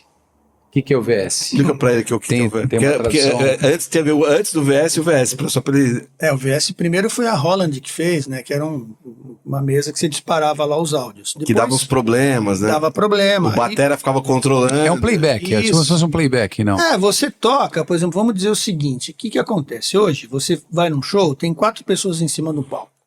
A gente viu muito isso no Rock in Rio. E a banda soa como se tivesse 10, 12. Eles gravam metaleira, teclados, Dispara ali e depois toca em cima. Porque acontecia muito isso, você gravava um disco no estúdio, aí você começa a colocar efeitos, você tem trocentos mil canais, aí você põe base. Você põe uma cítara lá, você não vai levar o cara da cítara, às vezes é uma música só. Sim. Vai trazer o cara da cítara pra tocar, dependendo do que for, né? Lógico, então eles soltam toda uma base. Violino, cordas, as músicas têm arranjo de cordas, às vezes então isso orquestra. tem lá. Então você tem que tocar junto com uma coisa já gravada e o clique vai ser o maestro de todo mundo. Né? Todo mundo vai ouvir o clique. Tá. Né? Sim, a marcação de tempo. E aí você pede no seu fone o que você quer. Quero ouvir a guitarra, quero ouvir o baixo. Quero ouvir baixo, quero ouvir a minha guitarra, quero ouvir a guitarra desse, né? Um pouco do teclado, e você vai pedindo consegue pra fazer mixar. sua mix. E é muito doido, né, cara? Porque você acaba não participando da sonoridade que o público tá ouvindo, né? Porque você tá ouvindo só aquilo, né, cara? Então, e as pessoas Fazendo não uma têm, caixa, né? E as pessoas não têm noção disso. Não. Eu vi que você fala, tipo, a Madonna, não sei o quê. Imagina ela dançar e cantar. Você começa a ficar sem ar. Então Você vai cantar ao vivo. Pô, é um troço muito louco, né, cara? Porque você tá vendo, por exemplo, você fazer uma performance na guitarra, fazendo um solo, é legal, mas você tá ouvindo, sei lá, a tua preferência, por exemplo, o que você pediria numa banda pra ouvir? Bateria ou baixo? Eu preciso de bateria, porque é o ritmo. É a referência. Sim, referência. O contrabaixo, o teclado, que é pra você ter noção de cozinha, afinação. né? Sim. Pra saber se tá tocando afinado. Você tira a voz do cantor ou não? Você deixa? A voz eu deixo pouco. Pouco, só naquele fundinho, né? Porque, por exemplo, até show do Amigos, assim, a gente praticamente fazia o show inteiro lendo. Então... lendo. Então eu tô aqui, bicho. Vai acontecer tudo que tá aqui na folha. No teu caso, você lê o acorde e partitura, ou só partitura, ou tablatura, o que você... Às vezes tem várias coisas. A cifra tem sempre. Sempre. Né? Tem algumas obrigações que a gente fala, que alguma coisa que está escrita. Sim. Né? Tem divisões que estão escritas. Né? Então, taran, taran, taran. Está escrito lá divisão. Só que isso é uma coisa assim, vamos dizer, eu leio decorado. Você já estudou, você já ensaiou pra caramba, já Então, na hora que eu bato o olho aqui, eu falo, já sei onde eu tô. Isso é aquilo. Já sei onde eu tô. Porque se fosse... Não é eletrodinâmica na hora. Né? Tem gente que tem a primeira vista, né? Sim. Eu tenho a perder de vista. Então, assim... mas assim, eu preciso, porque onde é o A da música, o B, é um guide, sai daqui, volta pra lá, daqui vem pro solo. Tem a performance do artista que faz alguma coisa que você tem que... Sim. Que aí tem que parar, às vezes tem que... Isso, o cara joga pra plateia, você faz uma dinâmica, você baixa o volume, né? Então tem todo um lance, quer dizer... Tá tudo escrito, tem que estar tudo mapeado. Não, pra nós é um estresse que tá tocando lá. Você tá, não pode errar nada. Quem tá assistindo, o cara tá lá bebendo, ele tá se divertindo, ele tá cantando. Você tá num PA que qualquer nota que você dá, uma nota que você dá, ela causa um terremoto. Sim, eu sei. A pergunta que PA pra quem não é, quem é leigo, são as caixas. É o som que a plateia ouve. Mas, né? Beto, sendo irônico pela milionésima vez, mas você tá trabalhando nessa hora ou não? Eu estou atrapalhando nessa hora, porque... Cara, que é puxado, né? É puxado e assim, tem uma responsabilidade muito grande, assim, não sei se também por tanto público, mas pelo peso dos artistas que estão no palco, pela história dos caras, entendeu? Eu não posso... vacilar, né? Você compromete a carreira de um cara num... um solo simples de bordão, de guitarra... Sim. Eu morro de medo de errar uma nota, entendeu? Sim. Agora eu esqueci tudo, porque eu não toquei nunca mais aquelas músicas, mas... Sim. Assim, o medo de você errar uma coisa simples. Entendi. Né? Porque quando você toca um monte de nota, se você errar uma no meio, ninguém nem percebe. Passa batido às vezes, né? Agora você vai fazer uma tá solando. Pouca nota que todo mundo conhece. Se errar, todo mundo percebe. Nossa, na hora. Entendeu? Depois você vai com o tempo, claro, né? Você vai fazer aprimorando. O show vai se acostumando, né? Mas enfim, mas só voltando aí, quando, né, no lance da RPM foi importante, porque foi a primeira, então, assim, Aí como é que Banda de você- expressão, banda né? grande. E como que você entra no RPM aqui? Então esse técnico me indicou para uma audição, porque na época o Paulo queria um som, Paulo Ricardo. Paulo Ricardo queria um som meio Seattle, Sim. estourando Nirvana, Mais Pearl peso, né? Jam, Soundgarden, Ele queria aquelas guitarras nervosas. mais guitarras e menos teclados. Aí você tocou uma Les Paul nessa vez, não? Aí eu fui com a Les Paul pro ensaio, com o Marshall, nesse Marshall. Marshall nervoso Marshall. dos quatro nessa alto-falantes época de ainda ele era sucesso. E ainda conseguia carregar, né, esse Marshall, né? Naquela época tinha meu, até pra carregar isso coluna aí. pra isso. É. E eu sei que tudo bem, aí, enfim, o cara falou, vai se encontrar com os caras no estúdio lá, tal, 9 da noite aparece lá. Eu fui no estúdio, eles estavam gravando uma demo. Aí... Como é que você era cabeludo? Cabeludo. Cabeludão. Cabeludão aqui, ó. Era naquela estileira. É isso aqui, cabelo. Cabelo. Tem até um vídeo no YouTube, é um show, eu mato de rir, bicho. Depois eu vou ver ela. Que ano que é? Você? Esse show é de 94. 94. Que legal. Minha cara. filha olha e fala assim, que ridículo, pai. Não é ridículo. É, Legal a 30, história, faz né? 30 anos, né? Seu pai já foi promessa. Então, mas Era galã, falaram galã. é pô. aquela história, o jovem não imagina o pai, né? Fala, nossa, meu pai tá fazendo isso. É. Ela sabe que eu sou louco, então Não, isso aí não sabe que você não é tem problema. E aí eu sei que eu cheguei lá no estúdio, os caras estavam lá gravando uma demo, e o Paulo falou, tá aqui o CD novo e tal. Tira essas músicas aí pra gente fazer amanhã, umas 3, 4 músicas, sei lá. Cheguei em casa, pô, acordei bem cedo, cara, peguei, Estudou elas. estudei e tentei vestir elas. Né? Tipo assim, eu Dá uma tentei- cara tua, assim. E tentei dar apoio, né? Porque era para eu ser um guitarrista base. Já tinha o Fernando De Luque lá, então ia ser uma coisa de Pra dar uma. Pra apoio. preencher. Cara, pra preencher sim. mesmo. né? E aí cheguei lá, eu sei que marcou, sei lá, 2, 3 da tarde, eu cheguei um pouco mais cedo, botei meu Marshall, minha Les Paul, meus pedais e tô lá. Passando, isso era na casa do Paulo Ricardo, o ensaio. Eu tinha um estúdio embaixo, assim. Aí ele desceu. São Paulo mesmo. São Paulo, morava ali perto da região do Butantã, né? Bem no comecinho da Raposo. Aí comecei a tocar umas coisas do Led Zeppelin, o Paulo é um puta Baita fã do fã Led do- Zeppelin. E eu tinha, na época, eu tocava num Led Zeppelin cover. Nossa, Então, aí eu calhou. tinha todo o repertório na veia. O cara fã do Led Zeppelin, você é Led Zeppelin cover, bom, caiu, falou, encontrei meu guitarrista. Ele falou, você sabe aquela, Dancing Day? Sei, você sabe, fomos tocando. E a banda não tinha chegado ainda, né? Sim. Eu sei que nós ficamos uma hora lá tocando. Chegaram os caras, quando os caras chegaram, o Paulo Ricardo falou, pessoal, agora acabou o EPM, agora é Led Zeppelin. Então acabamos de montar o Led Zeppelin cover com o Paulo Ricardo. Ele sabia muito já era colecionador de vinil, de CD, depois ele mostrou a coleção dele, as coisas do Led Zeppelin. Que legal. cara. Aí eu acho que eu ganhei a gig ali. Sim. Aí na hora que chegamos para ensaiar, eu fui lá e fiz o meu trabalho e dei apoio que precisava, beleza, ó, você nem teve audição com outro. Eles iam Pô, que legal. escolher outras pessoas, né? Sim. Então de cara foi legal, claro, fiquei lá 2, 3 anos, aí acabou a banda de novo. Aí ele virou carreira solo, mudou pro Rio de Janeiro, mas foi uma experiência rock and roll, né? Que legal. Legal. Aí você tocou muito pelo Brasil com o RPM. Sim. Muito. Tocou com o Marquinhos Costa. Marquinhos era o baterista. que eu conheço, que é uma puta batera incrível, né? São o Marquinhos. Bernardo. São Bernardo. Em São Bernardo. São Bernardo. Estudou em São Caetano, será? Todo mundo estuda música em na São Caetano. fundação, Ou né? tatuia essa puta Pode ser, fundação, né? Acho que sim, viu? Marquinhos hoje em dia toca com o Renatinho Neto. Não sei se ele Isso, exatamente. tocava com o Prince, Renatinho Sim, Neto, pra quem não sabe, Irmão do tecladista, Bala. Prince, né? irmão do Bala, meu amigão, e com o Nadinho Feliciano. Eles têm Isso. essa turma fraca lá do ABC, que é os monstros. Uma galera boa de Bom, música. Mauá, né?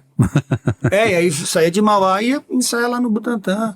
Então foi legal, mas claro, não durou muito tempo. Mas aí, assim, profissionalmente, fazendo um retrocesso. Essa fase do RPM já não tinha do Big Brother ou já tava, não? Não. Foi Não, é na outra foi fase antes. que volta. É? Que agora recente. Recente É. não. Parece que foi ontem, mas o Big Brother ele já tá com. Não, faz tempo pra caramba Faz que tempo pra acabou, caramba. né? Que ele virou tema, né? Acho que do Virou programa. tema do Ele fez o programa, tema, né? então. Ele fez uma Que aí- versão. Aí né? tem a volta do RPM de novo, né? Sim.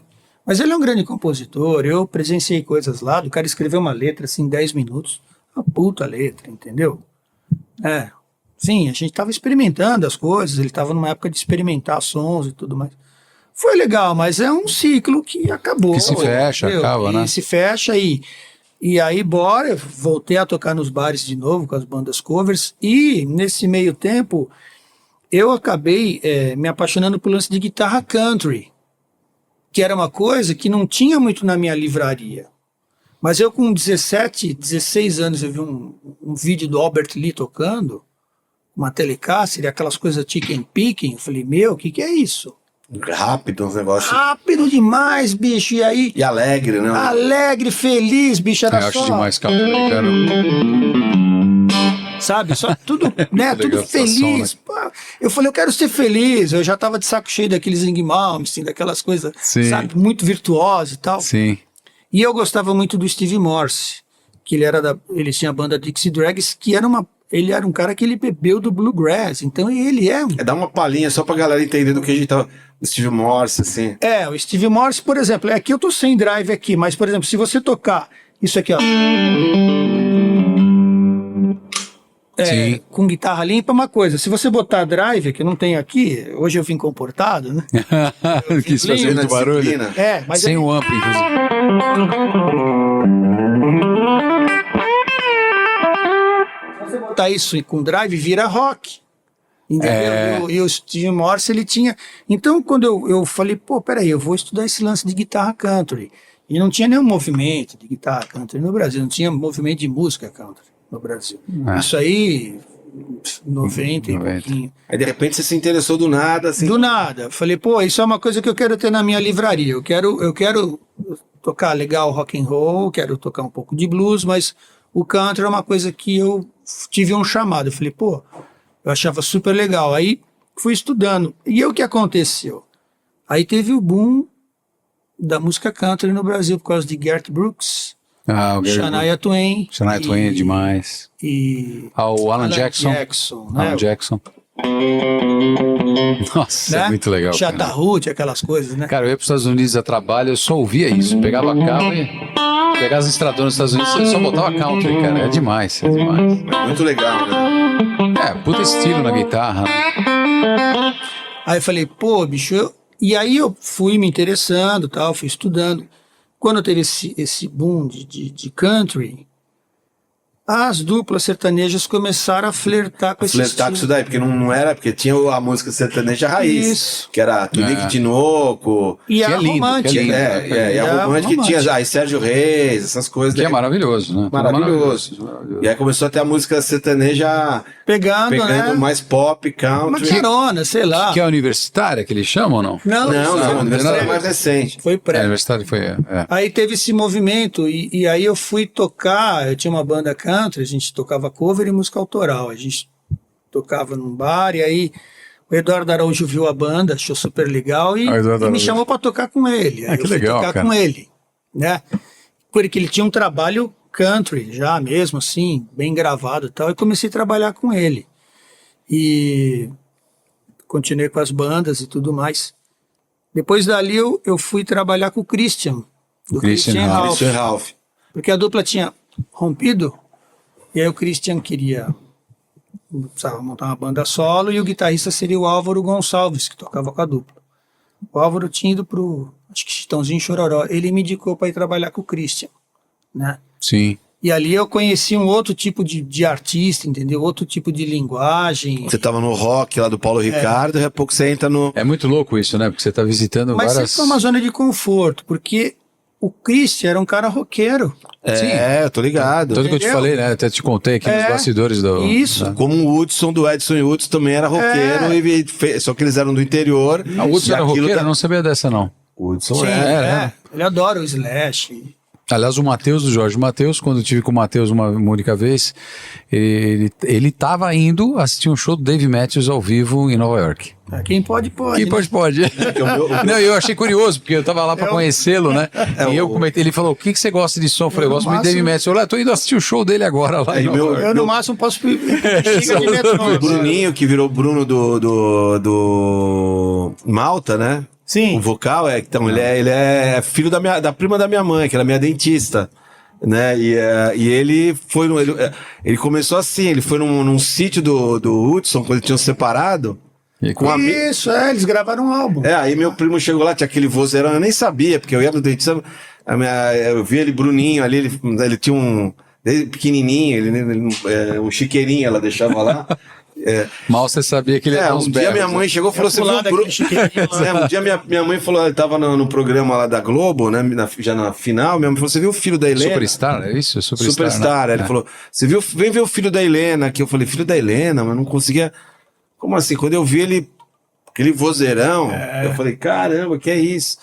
Mas ele começou tocando com o Hudson. Eles tinham separado também, a mesma coisa, eles tinham separado, só que essas bandas de sertanejo, não teve nenhuma que deu certo, separou, porque o cara que é fã da banda, ele quer ver a banda. Tem isso. Você não vai ver se é Chitãozinho e Chororó, o cara quer ver o Chitãozinho e Chororó. Os dois. Tem uma coisa que né, é uma unidade, na verdade. São dois, mas viram um. Né? Vira um, então, assim, vira um.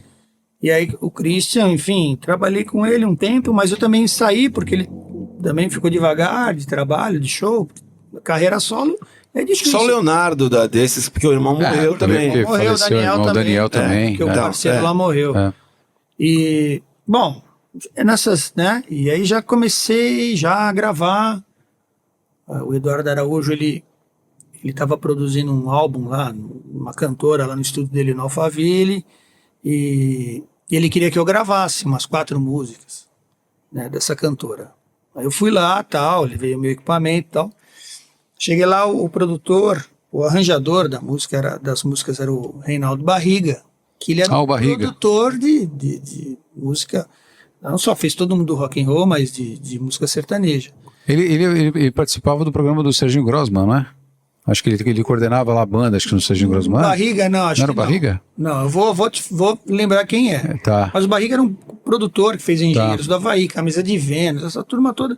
E depois ele migrou, o mercado acabou levando todo mundo pro sertanejo, né? Quer dizer, o mercado vai levando você, né? Sim. E aí a gente gravou lá e tal, e... Poxa, e foi super legal, eu fui bem na gravação, né? Pô, legal, ele me conhecia. Bom, enfim, a cantora, eu nem sabia quem era. Eu fui embora tal, e gravamos, aquele álbum, saiu, não sei. Anos depois, fui descobrir que era a Paula Fernandes, era o primeiro... Pô, que coisa, acho que o primeiro trabalho dela. Você gravou a Paula Fernandes, ela é desconhecida ainda. E eu também, e eu também não conhecia ninguém. Ninguém ainda. Todo mundo, ninguém se conhecia. Ninguém se conhecia. Entendeu? A gente não sabia ir, a menina era muito nova, ela não podia ficar em São Paulo para ficar pondo voz, então ela tinha que vir, sei lá. A história, acho que era mais ou menos essa. E aí, o Barriga começou a me chamar para fazer, ele viu que eu tinha esse lance do country. Do country. Com a linguagem, você tinha linguagem. Que pouca gente tinha, entendeu? Não sei se como é hoje, mas na época ninguém devia ter, porque não era uma coisa que tinha um mercado para isso, que o mercado surgiu, aí surge a necessidade, os caras correm atrás, mas você já tinha na mão isso. Tinha. Você chega a usar o slide também? Muito, você chega a usar? Guitarra e dobro. Eu dobro também. Dobro se usa muito. O square neck e o round neck. Sim. Né? Então, mas isso foi uma linguagem que eu fui investindo por amor. Então, tipo assim, eu tinha violão dobro, eu tinha guitarra barítono. Barítono, né? cara. A Dana Electro, 12 cordas. Então, quando eu comecei a gravar, comecei a levar tudo isso. E eram coisas que até então não tinha sido usado, ou muito pouco usado. Quase então, ninguém acessava isso. Você conseguia timbres, resultados que ninguém tinha. Imagina uma guitarra barítono, sino grave. O cara... você dava um cisão no grave, bicho. Tremia, né? Tremia o estúdio. Né? Os caras falam, o que é isso? Que é um registro na guitarra que a gente não tem. Hoje os caras usam o pedal octave, né? Ou você tem a guitarra 7 cordas, né? Mas eu tô falando não no contexto do metal, tudo bem, mas na música country, né? Sim. Não tinha isso. Então, aí comecei a gravar bastante com o Barriga, os sertanejos, mais na parte de country, né? O que acontece? Aí depois, Barriga foi fazer arranjo em produções do Maluli, que é outro cara amigo e querido. Sim. Né? Vamos trazer ele aqui. Você que é amigo dele aí. Vamos ligar para ele. Eu conheci ele, eu estive lá no estúdio dele, foi legal, ele até me indicou para umas coisas, foi legal, mas gente boa, você que é amigo dele pode ajudar a gente a trazer, porque o Maluli é um cara que... Muito amigo e muito agradecido. Aí o que acontece? Os caras vão vendo que a sua livraria, aí que eu vou voltar no lance do cover, eu vou voltar lá atrás. A minha livraria era grande de música pop, entendeu? Não era um guitarrista de country só. Então, aí eu comecei a gravar músicas que eram outros arranjos, que não eram só arranjo, porque às vezes no álbum do cara tinha assim, um country, aí tinha 5, 6 músicas românticas, ou sei lá, pop, né? Sim. Eu participava daquela da música country. Quando os caras viram que eu tinha essa livraria, que eu tinha guitarra Gretsch, que eu sabia tudo de Beatles, de Shadows, de Ventures. Os caras piraram. Eu falei, pô, bicho, peraí, você conhece, aquele som de guitarra do Creedence? Eu falei, pô, eu fiz isso a vida inteira na prática, com banda cover. Que você juntava, você juntou o country com os outros timbres que os caras estavam chegando legal. E querendo também entrar nesse... Porque eles estavam... Porque assim, agora a gente vê, os caras já... Parece que já tava tudo ali, mas não tava. Eles vêm de uma coisa... 2 violõezinhos, de uma dupla sertaneja raiz... Para uma coisa americana, pop. Produção, né? Uma produção que só os americanos tinham. E aí, quer dizer, aí comecei a gravar, eu gravei muito em estúdio, né? Porque eu falo que a minha geração foi a última geração de músico de estúdio. A gente agora é músico de home studio, né? Todo mundo grava em casa. Não existe mais músico de estúdio.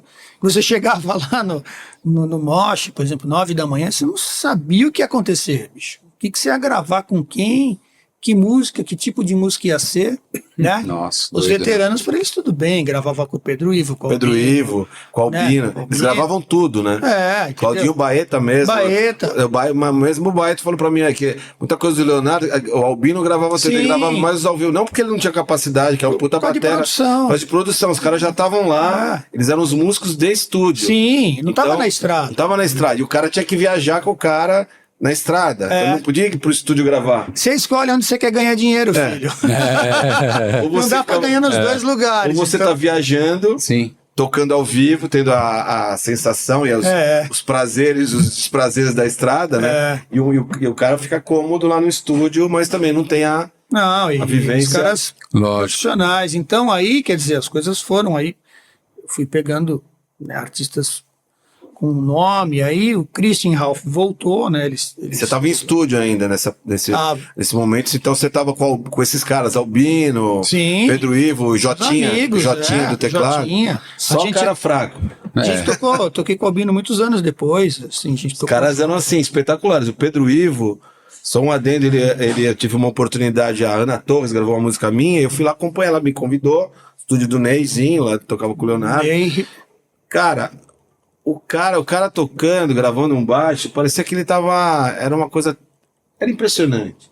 Ele gravando um negócio assim, ele nem se mexia, ele passava uma vez, a segunda já valeu. Não é que era um negócio... Leitura... Era uma coisa impressionante. Esses caras... Porque o que acontece, a gente vai ficando mais velho e vai entendendo o rolê como que é. Você fica bom numa coisa quando você faz aquilo direto.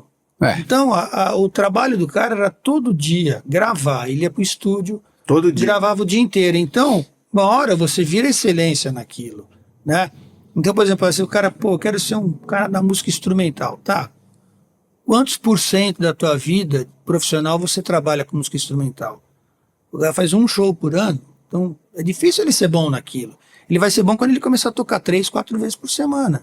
Né? Então a gente fica bom naquilo que você trabalha. Então, uma época eu fiquei muito bom na gravação. Tem que ter horas de voo, que nem pilotar um avião. Você não tinha mais medo de nada, bicho. Chegava a música, às vezes só a cifra, e aí tinha 8 compassos lá, pra você criar uma introdução, você criava uma introdução na hora. Você já tinha acabou, né? Na hora. Você já tem milhares de ideias de linguagem. Vai conectando. Eu falei, aqui eu vou fazer um lance do Andy Summers, do Police. Aqui eu vou fazer um lance do The Edge. Aqui... Você vai mixando tudo isso aí. O Mark Knopfler, aqui é o Clapton. Eu sempre levei pra música, porque eu gravei muito sertanejo, eu sempre levei as coisas do inconsciente coletivo. Por exemplo, dificilmente você vai fazer um solo lá, Eric Clapton, que não vai agradar. Lógico. Sim, porque já agradou, coração, exato. Já agradou, você já sabe que aquilo já agradou muita gente. Ou Gilmour, entendeu? Gilmour é dinheiro em caixa. Exatamente. Aquela coisa de pouca nota. E jogo ganho. Então eu sabia isso. Isso foi o cover que me deu. Né? Tipo assim, claro, estudei pra caramba, estudo muito. Tento estudar até hoje. Mas essa livraria foi o que me abriu, que me deu mercado, né? Então, hoje as pessoas, tudo bem, tocam muito bem, mas pouca gente está ouvindo música, entendeu? E aí você não enche a livraria. É verdade. Onde você vai tirar o coelho da manga? Até porque tá nichado demais, que é o que a gente estava falando antes. Você acaba nichando, quer dizer, você não tem uma... Você tem uma visão global, né? Sim. É extremamente eclético em todos os gêneros musicais. Sim. Hoje eu tô desatualizado. Então, mas né? Se der o Grammy, você não sabe de ninguém. Tá ganhando Grammy. Isso acontece. Mas assim, o Tiaguinho, do Espírito Santo, sabe o filho do Arismar? Então, o Tiaguinho estava outro dia falando sobre isso, que ele falou que música é bem isso que a gente está falando, mas só para fazer uma analogia. Porque assim, é como se fosse um vocabulário. Por que uma criança fala português? Porque ela ouve. Sim. E ela fica com um vocabulário. Se você estuda inglês é uma coisa, você vai morar num lugar. Sim. Então quando você tem um vocabulário, é o que você está falando. Sim. Você vê os caras tocam bem, mas e o vocabulário? O Tiaguinho, por que ele toca pra caramba igual o pai, ou mais ou menos? Porque ele ouviu aquilo, o HD, os amigos do pai, os músicos todos. Quando ele partiu pra tocar, mesmo jovem, né, ele já estava com um repertório, um vocabulário que uma outra pessoa que tentasse fazer a mesma coisa não ia conseguir. Não. Por mais que tivesse talento, que tivesse força de vontade, porque a pessoa ouviu... É só jazz, os caras tudo bom, fazendo frases, não sei o quê. Quando ele vai fazer um parará, ele já ouviu o parará de tudo quanto foi jeito. Já foi. Assim, a frase, ela tá pronta. Então a gente fala muito esse lance da biblioteca, né? Do HD que você tem. Sim. E, por exemplo, se eu não tivesse esse HD, por exemplo, hoje eu trabalho com trilha para TV. Então eu componho, gravo, mixo e masterizo 100 músicas por ano. Tá. Caramba. Da tua casa? Isso para vários canais, vários... Não, um canal só. Um canal só, tá. A gente entrega para uma produtora, a produtora que faz a distribuição. Sim. Né? Então, assim, aí, engraçado isso, né?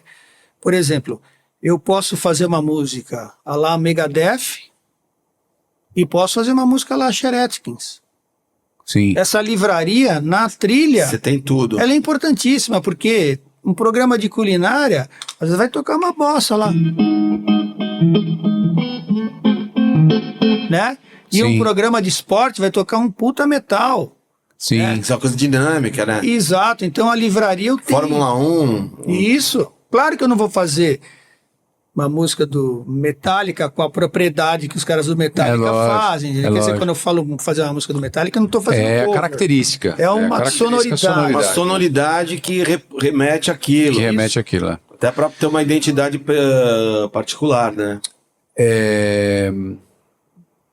O que eu ia te falar, Alex? A gente está com um tempo estouradésimo aqui. Estouradésimo. Lá tá vermelho. Tá vermelho, já que chamando a atenção. Só queria uma perguntinha. Dá tempo? Sim, não, dá tempo e eu queria que ele tocasse alguma coisa que ele gostaria. Você usa sempre que ele tá falando em casa, só porque a galera que tá vendo, às vezes eu tô aqui, eu fico imaginando que eu entrevisto e tá entrevistando. Se eu estivesse vendo a entrevista, aí eu ia pensar, mas o que ele usa em casa? O que você usa assim? Pro Tools, você tem uma mesa, como é que é o teu equipamento? Só para teu setup ali. Setup ali. Sim, como eu sou o exército de um homem só, então assim, eu uso Pro Tools, as bateras é o Easy Drummer que eu uso, é um programa de bateria. Sim. Né? Os baixos eu gravo, né? Eu tenho lá uns contrabaixos. Metais, o Contact, né? Tem bastante som de metal. Aliás, o Contact é um programa que tem sampler de tudo, né? Sim. Até para você, de Hammond, de música meio étnica. São timbres reais, né? É muito bom. É muito bom. E claro que eu não consigo dar esse update, porque a gente não tem dinheiro para ficar fazendo tudo que plugin está aparecendo. Claro, mas isso daí já é uma infinita, que você já está falando, já é um... E aí o sweet spot é guitarra, então, quer dizer, tem um monte de guitarra, tento gravar tudo da forma mais, não quero ser purista, mas mais analógica possível, então. Sim. Com amplificador, com válvula, com captação pedal, de microfone, você capta? Microfone. Às vezes eu posso também até usar uns sons de linha, passando por impulso response, mas eu uso o amplificador, mesmo o som das válvulas, passando por esse processo. Então eu tenho várias coisas. E violões, claro, microfone, né? Eu gravo violão em linha.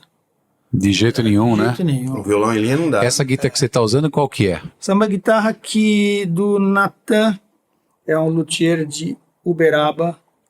Espetacular, Linda, linda, né? linda, Sim, linda, linda. Tenho 3 guitarras dele. Cor lindíssima, Tem meu lindo nome trabalho. aqui atrás, ó.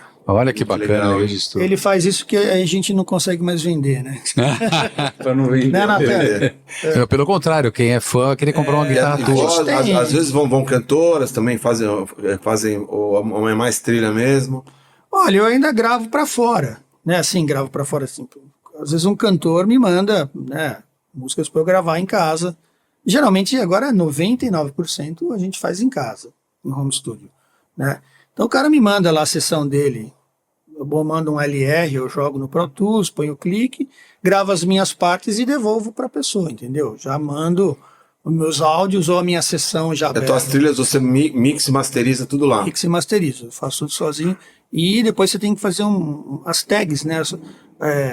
Você tem que preencher um formulário e dizer qual tipo de emoção que aquela música causa, entendeu? Sim, sim. Né? Tem um cardápio de emoções. Que você manda pra TV. Você tem que já é uma coisa já da TV. Né? Coisa louca, né, cara? É legal pra gente entender, pra galera toda que tá sim. E acontece coisas mais inusitadas. Às vezes você faz uma música e você fala assim, bom, isso aqui eu tô fazendo porque eu quis, mas não vai tocar.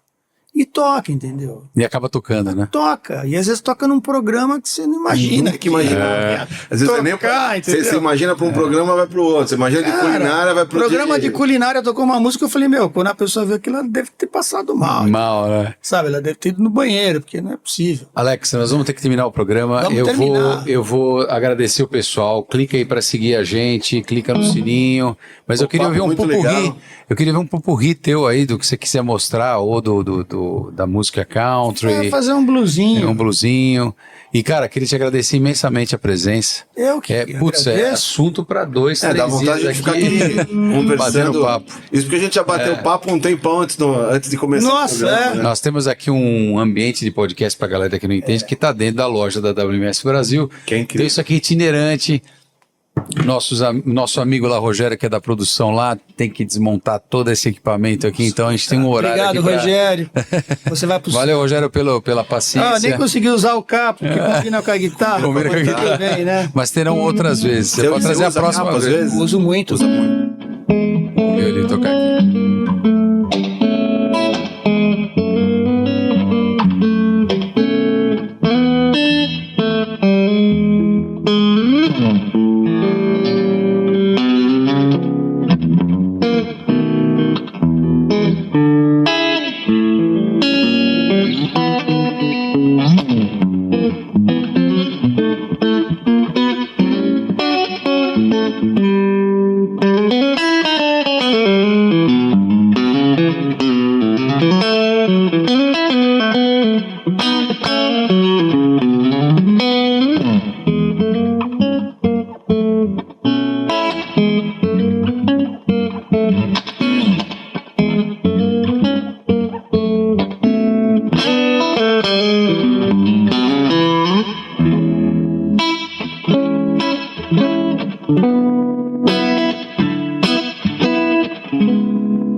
Tinha final, hein? Animal. Só o Mizão que vai... Agora eu vou afinar ele. Afinal, é muito legal, sensacional. Obrigado demais, viu, Alex, Eu que pela tua agradeço. presença. Muito Teremos legal. outras pra gente bater papo, falar um pouquinho Com mais sobre certeza. música, sobre a... Se falar, eu queria que você, agora finalizando, falasse do teu canal, pro pessoal que quer conhecer teu trabalho. Instagram, Alex Fornari Guitar. Eu tenho um canal no YouTube também, né? Alex Sim. Fornari, que tem vários vídeos didáticos lá, até de guitarra country, de gravação e tal. Tá tudo de graça lá pra pessoa.